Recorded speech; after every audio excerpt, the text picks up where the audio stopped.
नमः। ॐ हनुमते नमः। ॐ हनुमते नमः। ॐ हनुमते नमः।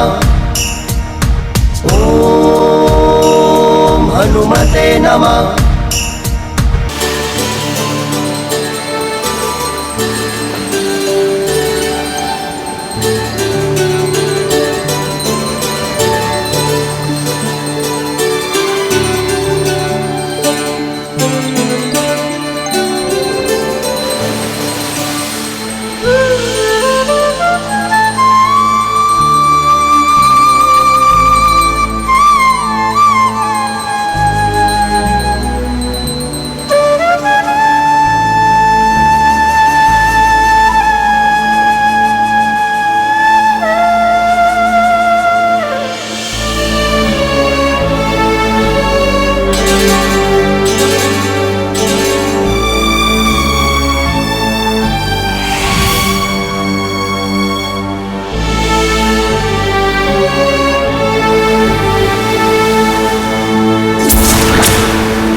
ജ്യേഷ്ഠ,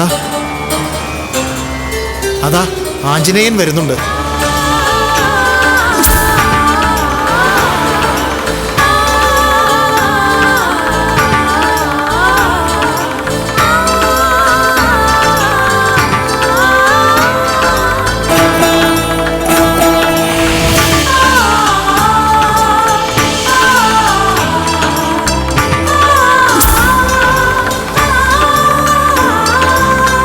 വരൂ.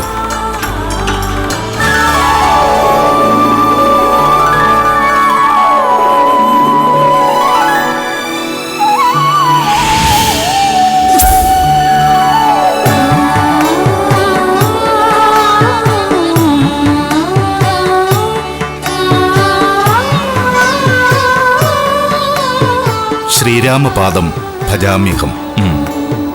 ആഞ്ജനേയ, നീ എന്താണ് ഇത്രയും വൈകിയത്? അടിയൻ കൈലാസത്ത് പോയി 3 ശിവലിംഗം കരസ്ഥമാക്കി. ഇരു കരങ്ങളിലും ഓരോന്നും ഒന്ന് വായിലും കടിച്ചു പിടിച്ച് അടിയൻ മടങ്ങി വരവേ മലയാള പ്രദേശത്ത് വിശ്രമിക്കാനായി ഇറങ്ങി.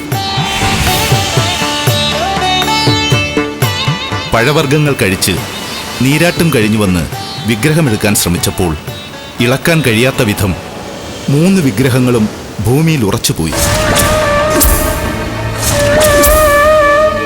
അടിയൻ കഠിനാധ്വാനം ചെയ്തിട്ടും വിഗ്രഹം ഇളക്കാൻ കഴിഞ്ഞില്ല സ്വാമി. ആഞ്ജനേയൻ അസത്യം ഉരിയാടുന്നോ?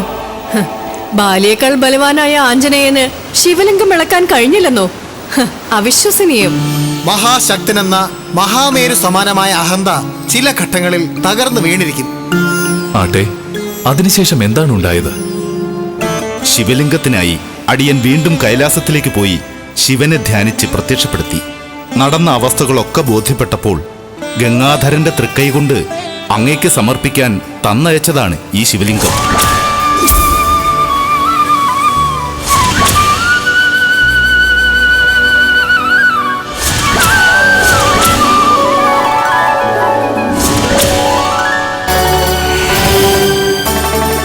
ഈ മഹാശിവലിംഗം അങ്ങ് പ്രതിഷ്ഠിച്ച് പൂജകൾ ആചരിച്ചാലും. അപ്പോ ഇവിടെ തീർത്ത ശിവലിംഗമോ? എന്ത്? ഇവിടെ ശിവലിംഗം പ്രതിഷ്ഠിച്ച് പൂജയും ചെയ്തെന്നോ?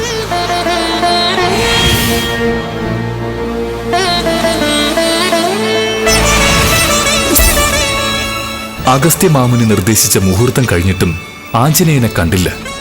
ഞങ്ങൾ മണലുകൊണ്ട് ഒരു ശിവലിംഗം തീർത്തു. നിർദ്ദിഷ്ട മുഹൂർത്ത സമയത്ത് തന്നെ പ്രതിഷ്ഠയും ബ്രഹ്മഹത്യാദി പാപപരിഹാര പൂജയും നടത്തി. എവിടെയാണ് ശിവലിംഗം പ്രതിഷ്ഠിച്ചത്? അതാ അവിടെയാണ് ഞങ്ങൾ ശിവലിംഗം പ്രതിഷ്ഠിച്ചത്.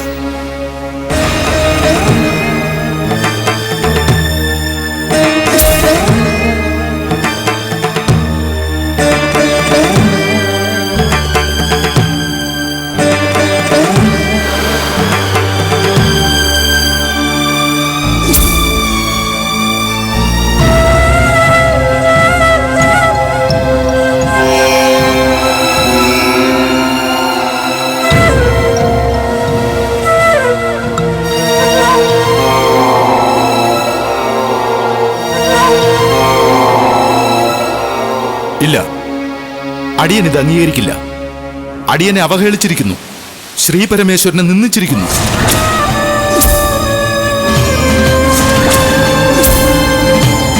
മണലിൽ തീർത്ത ഈ ശിവലിംഗം തച്ച് തകർത്തിരിക്കണം, തകർത്തിരിക്കും.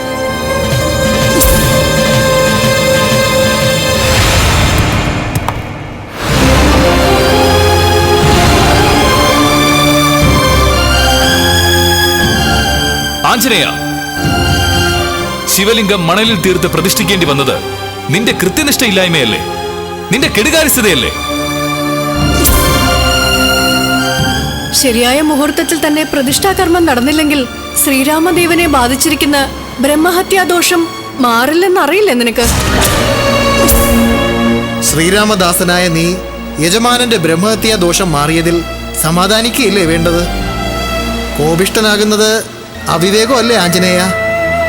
ഒന്നും എനിക്ക് കേൾക്കണ്ട. ശിവലിംഗം നേടാനുള്ള അടിയന്റെ കഠിനാധ്വാനം അമ്പേ വിഫലമായിരിക്കുന്നു. ശ്രീപരമേശ്വരന്റെ തൃക്കൈ വിളയാടിയ മഹാശിവലിംഗം തിരസ്കൃതമായിരിക്കുന്നു. പാടില്ല. മണലിൽ തീർത്ത ഈ ശിവലിംഗം ഇവിടെ ഉണ്ടാകാൻ പാടില്ല. ആഞ്ജനേയ, കോപമടക്കുക. നിന്റെ ആഗ്രഹം തന്നെ നടക്കട്ടെ. മൺശിവലിംഗം നീ തന്നെ ഇല്ലായ്മ ചെയ്യുക.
ശ്രീരാമ രാമ സീതാഭിരാമ ദശരഥേ രാമ ഭഗവാനേ.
ശ്രീരാമസ്വാമി, സീതാപതി, കൗസല്യാത്മജ, രഘുരാമ, ഭഗവാനെ,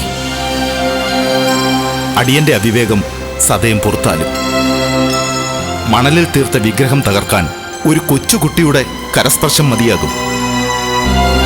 പക്ഷേ വൈകുണ്ഠനാഥനായ അങ്ങും അനന്തന്റെ ജന്മമായ ലക്ഷ്മണകുമാരനും കൂടി നിർമ്മിച്ച മണൽ വിഗ്രഹം ലോകരക്ഷാപുരുഷനായ അങ്ങയാൽ പൂജിതമായ മഹാവിഗ്രഹം. അതിനെ തകർക്കാൻ ലോകത്തൊരു ശക്തിക്കും സാധ്യമല്ല എന്ന തിരിച്ചറിവ് അടിയനുണ്ടായിരിക്കുന്നു. അടിയന് മാപ്പ് തന്ന് അനുഗ്രഹിച്ചാലും സ്വാമി.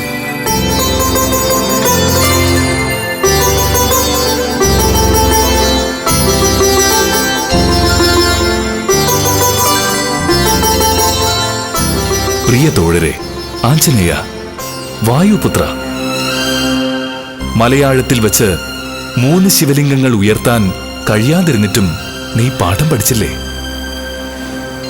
നിന്റെ മഹാബലം നിഷ്പ്രഭമാകുന്ന സന്ദർഭം ഉണ്ടാകുമെന്ന തിരിച്ചറിവ് ഇപ്പോ നിനക്കുണ്ടായതിൽ നാം സംതൃപ്തനാണ്. നീ ഇനിയും മഹാബലവാൻ തന്നെയായിരിക്കും. ശിവലിംഗം നേടാൻ നീ ചെയ്ത കഠിന പരിശ്രമങ്ങളെ ഞാൻ ബഹുമാനിക്കുന്നു. ശ്രീപരമേശ്വരൻ കനിഞ്ഞ് അനുഗ്രഹിച്ച് നൽകിയ ശിവലിംഗത്തെയും ഞാൻ ഏറെ ആദരിക്കുന്നു. ഈ ശിവലിംഗത്തെ കടൽക്കരയിൽ മറ്റൊരിടത്ത് പ്രതിഷ്ഠിക്കാം. ആ ശിവലിംഗത്തിലും ബ്രഹ്മഹത്യാദി പാപ പരിഹാരാർത്ഥമുള്ള പൂജാതി കർമ്മങ്ങളും നിർവഹിക്കാം. ഭാവിയിൽ ഇവിടെ നിർമ്മിക്കപ്പെടുന്ന മഹാക്ഷേത്രത്തിൽ 2 വിഗ്രഹങ്ങൾ ഉണ്ടായിരിക്കും. രണ്ടിടത്തും പൂജയും പ്രാർത്ഥനയും നടത്തി ഭക്തർക്ക് മോക്ഷപ്രാപ്തി ഉണ്ടാകട്ടെ. എന്താ, തൃപ്തിയായില്ലേ? ആഞ്ജനേയന്റെ കോപം അടങ്ങിയില്ലേ? ഭഗവാൻ ശ്രീരാമചന്ദ്രനും ഭഗവാൻ ശ്രീപരമേശ്വരനും കൂടി അടിയന്റെ അഹന്ത അകറ്റിയിരിക്കുന്നു.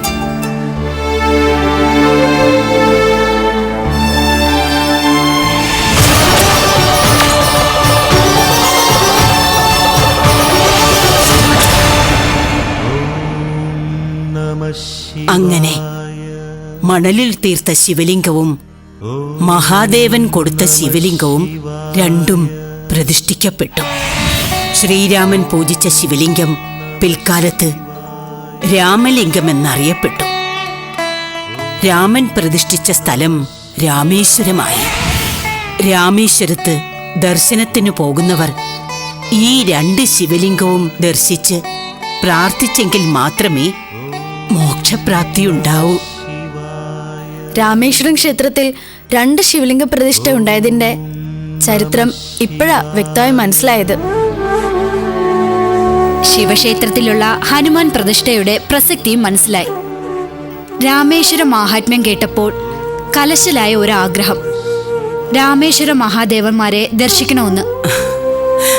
ഭഗവാനോട് പ്രാർത്ഥിക്കും മീനാക്ഷി. അങ്ങനെ ഒരവസരം ഭഗവാൻ തന്നെ സൃഷ്ടിക്കട്ടെ.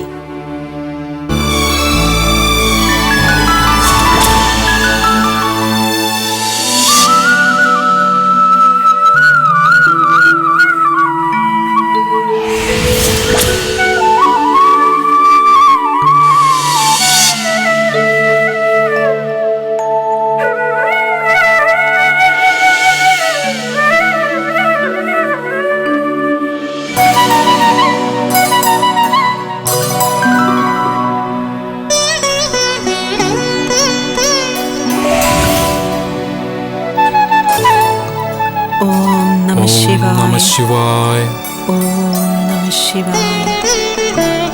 ഓം നമഃ ശിവായ.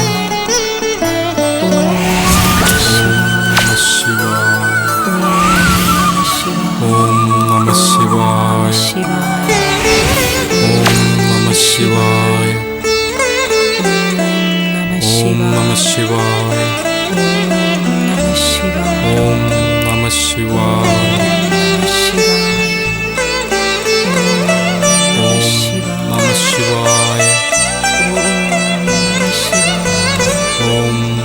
ശിവായ.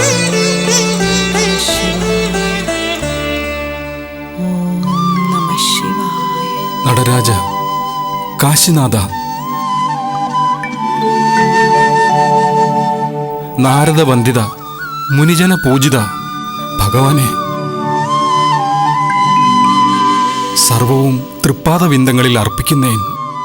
നിൻ തിരുവടിയല്ലാതെ അടിയങ്ങൾക്ക് ശരണമേതുമില്ലേ കൈലാസനാഥ.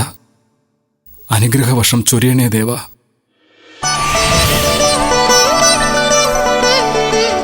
പാലഭിഷേക പ്രിയനായ അങ്ങയ്ക്ക് അടിയങ്ങളും മുടങ്ങാതെ ക്ഷീരവർഷം ചൊരിഞ്ഞുകൊള്ളാം ഭഗവാനെ. പശുപതിയായ അങ്ങ് അടിയങ്ങളുടെ ഗോക്കൾക്ക് അന്നപാനാദികൾ നൽകണേ ഭഗവാനെ. ഗോക്കൾക്ക് ആയുരാരോഗ്യം നൽകി ക്ഷീരസമൃദ്ധി പ്രദാനം ചെയ്യണേ ഭഗവാനെ. ഗോസംരക്ഷണത്തിനുള്ള മനസ്സും ആരോഗ്യവും ശ്രദ്ധയും നൽകി അടിയങ്ങളുടെ കുഞ്ഞിനെയും അടിയങ്ങളെയും കാത്തുകൊള്ളണേ ഭഗവാനെ.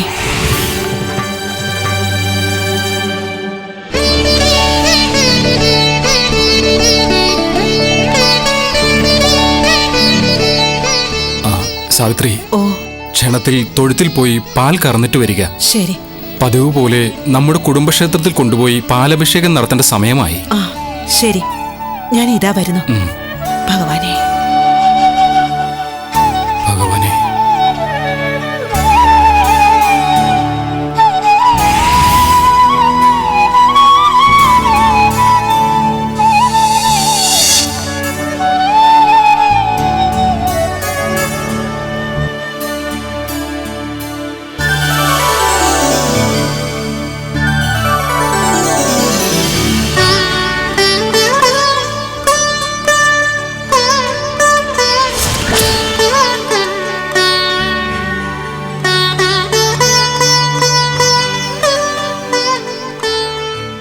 ആഹാ, നീ എഴുന്നേറ്റായിരുന്നോ?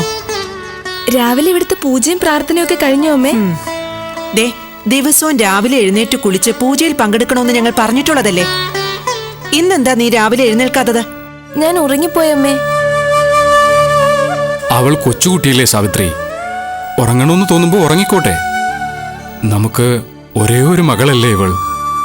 അതുകൊണ്ടാ ഞാൻ പറയുന്നത്, പുലർച്ചയ്ക്ക് എഴുന്നേറ്റ് കുളിച്ച് പ്രാർത്ഥനയിലും പൂജയിലും പങ്കെടുക്കണമെന്ന്. ഗോക്കൾക്ക് കഴിയുന്നത്ര പുല്ലരിഞ്ഞെടുക്കണം. സന്ധ്യാവേളകളിൽ സന്ധ്യാനാമവും ജപിക്കണം. തറവാട്ടിലെ സന്തതികൾക്ക് ഇത്തരം കൃത്യനിഷ്ഠയുണ്ടെങ്കിലേ തറവാടിന് ഐശ്വര്യം ഉണ്ടാവും. നിങ്ങളാ കൊഞ്ചിച്ചും ഓമനിച്ചും കുട്ടിയെ വഷളാക്കുന്നത്.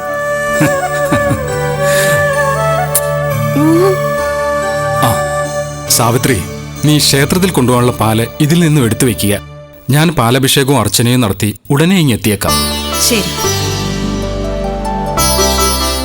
അച്ഛാ, ഇന്ന് ഒരു തൊഴുത്തിലെ ചാണകം ഞാൻ വാരിക്കോളാം. മിടുക്കി. തൊഴുത്ത് നന്നായി കഴുകി വൃത്തിയാക്കുകയും വേണം. ഗോരക്ഷ ബഹുപുണ്യമാണ് മകളെ. ശരി അച്ഛാ.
ആമേഹീന കാരുണ്യവാരിതേ കരുണാമൂർത്തേ ഭഗവാനെ.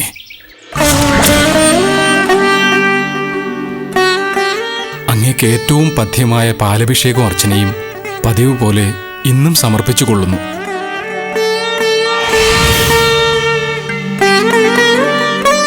അടിയന്റെ പത്നിക്കും മകൾക്കും ആയുരാരോഗ്യങ്ങൾ നൽകി അനുഗ്രഹിക്കണേ ഭഗവാനെ.